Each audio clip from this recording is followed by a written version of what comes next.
Bonjour à tous, c'est Laure de Frandroid. Cette année encore, Samsung prend de l'avance sur le calendrier de ses concurrents. Au lieu d'attendre l'IFA, il présente donc aujourd'hui son Galaxy Note 7, une version grand format du Galaxy S7 avec quelques améliorations en prime. D'après ce que nous avons vu, il est vraiment prometteur. Le Galaxy S7 Edge, vous connaissez sûrement déjà, le Galaxy Note 7 lui ressemble beaucoup, en plus grand bien sûr, avec quelques fonctions en plus. Les points communs sont nombreux, un design que vous connaissez, Samsung le nomme Dual Edge, c'est-à-dire que le téléphone est incurvé à l'avant et à l'arrière. Il y a aussi un écran Quad HD de 5,7 pouces, un socket Exynos 8890 avec 4 Go de RAM, 64 Go de stockage et un port microSD. En photo, le Note 7 a le même capteur dual pixel de 12 mégapixels que le Galaxy S7.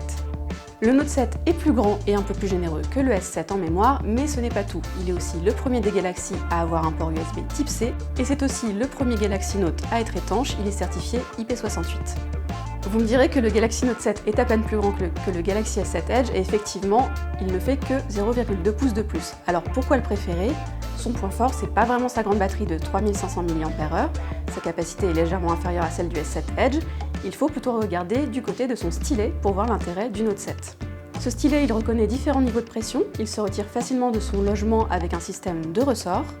Il est aussi associé à de nombreuses fonctions logicielles proposées dès lors qu'il est sorti du boîtier du téléphone.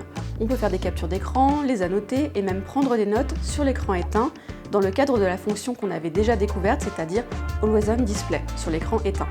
Au-delà des notes, les options AirView ont été enrichies et on peut agrandir ce qui est affiché à l'écran en le survolant avec le stylet. On peut aussi créer toujours avec le S Pen des gifs dans les applications qui affichent des vidéos. Bref, c'est complet et on peut espérer faire autant du jeu que de la vidéo ou bien des usages professionnels avec ce téléphone. Ce Galaxy Note 7 est complet, il est efficace et franchement design.